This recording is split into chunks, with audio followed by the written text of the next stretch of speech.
thank you all for coming. This is wonderful to have you here, and I am so incredibly passionate in speaking to you about this very topic of getting our voices out into the world. So we all, tell me, how many of you have heard this quote that was, I guess it was about a year ago, the Dalai Lama said, "The world will be saved by the Western woman." Have you guys heard this? I want to add something to that statement. I believe that the world will be saved by the Western woman who speaks up. Yeah. And the amazing thing about the times that we're in, and we know, I mean, these are really fascinating times that we're in terms of a lot of the major concerns that are going on in terms of the environment, in terms of our health, in terms of war. I mean, there's just so much stuff that's going on, and there's this sense of urgency that I think a lot of people feel and tap into. And the amazing thing is that we are at this moment in time where we have the ability, because of the internet, to put our voices out there and our message and our work as much as we desire. It is completely in our power and our capability to do that. And so I think that because of so much of where technology is at, the world is in our favor for the work that we are here to bring.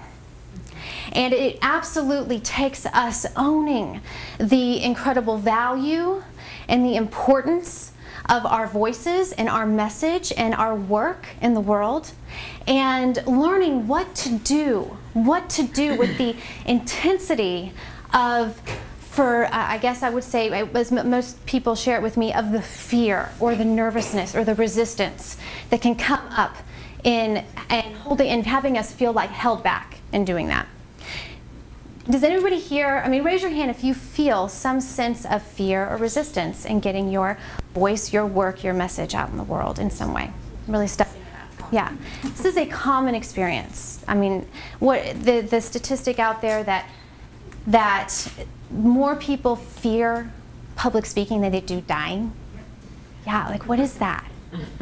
What is that? But it's something to look at, and that's what I want us to talk about tonight. Okay?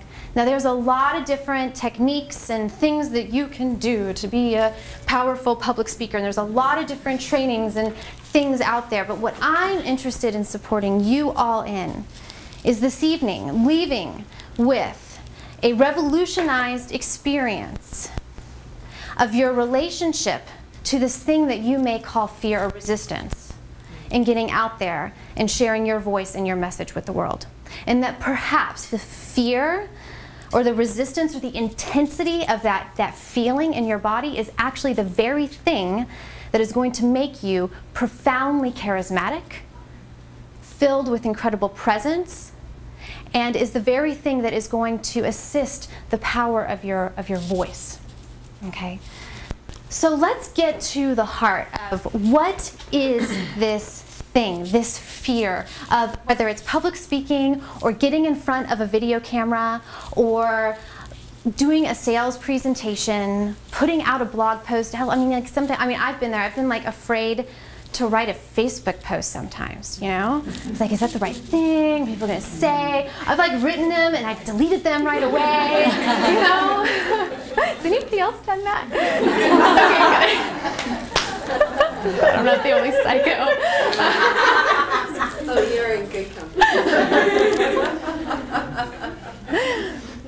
But there is an experience in our body in that moment, right? Of before we go on stage or do these things where we're putting our voice out there, our body out there, we're about to say something that is really palpable. And I hear a lot of people describe it as fear, incredible nervousness, a sense of shame.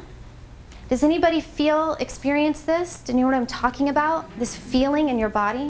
Okay, you know that I'm going to totally misquote it. There's a quote by Marianne Williamson. And if someone here absolutely knows it by their heart, I would love to have you say it because I'm going to accidentally chop it up.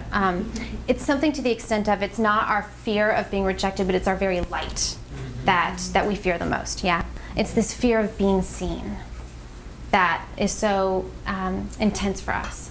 And so underneath some of the fears, the thoughts that may come up in the moment that may feel like those are the things that are holding us back. For instance, and a lot of women that I work with, they come to me with thoughts like, I want to get in front of the video camera, but I'm afraid that I'm going to look fat. And it's so intense, that fear of looking fat or looking ugly, that they don't do it. Or I want to get up on stage and public speak, but the intensity of the fear of being rejected, of saying something stupid, or forgetting what they say, or looking bad is so intense that they don't do it. And so there is a whole world of brilliance inside that gets completely lost. It is this whole gift that gets completely forgotten. It may not have a moment to have its light, because there is this world of self-doubt and criticism and fear of being rejected that comes up. Now, this is the thing that I want to present as the possibility. Perhaps the fears that come up of being rejected, or the deep self-conscious worries and shame that comes up, maybe that is not the biggest thing to work on to free us up to share our voices. I sometimes think that there's value in working on some of those things. Fear of rejection, fear of looking bad, our fears about our body, all that kind of stuff. But sometimes I think you can get into process analysis, process paralysis. And I think that there is a possibility there's something more core and deeper to look at as the thing that would actually have your mind go into that space. That would have the mind sort of flip out on itself, right? And have you turn on yourself in some way to hold you back.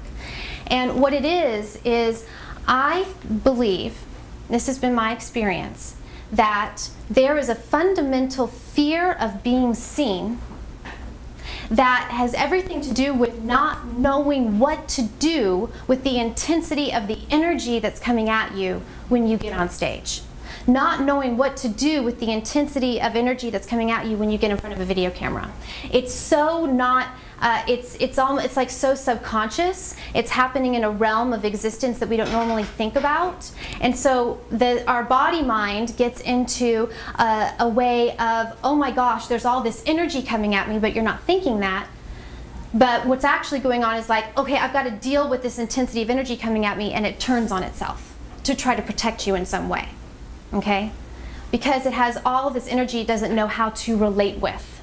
And what I mean when I say that is that, for instance, when I come up on this stage and I'm standing here, I don't know how many of you are, but all of your eyes are on me right now. There's so much energy coming at me right now, just right here. And it's intense. It's really intense. It's a palpable thing. There's just so much energy coming at us right here. And I think that what happens is this fear of being seen is actually stemming from our not necessarily knowing what to do energetically with a lot of energy coming at us when we get on stage or in front of a video camera, or when people might read our stuff, or when we stand up to give a toast or something like that. But if we can become masterful at relating with the experience of being seen and deal with the energy of that and learn to know what to do with the intensity of that energy coming at us energetically, all of a sudden the mind relaxes. There's space. There's no worry about saying the wrong thing. There is no worry about looking bad. There's no worry about being rejected. There's just space. There is just total receiving of all of this energy coming at us. And this is, I think, at the very core of when we talk about like this feminine, our feminine essence, and our ability, like our part of our power in that is the ability to really receive, yes? And to be able to take it in and to know what to do with it and then how to give it back with grace energetically. My experience is that, and I'm going to work on this with a few women tonight, there are some very simple things that you can do with your attention and your awareness that allow you to be in front of people or in front of a video camera and be masterful with this experience of just taking it all in and then giving it right back out. And what you have is pure presence and a relaxing in your mind and a relaxing in your body. And that is the environment in which the authentic nature of your voice can come out fully.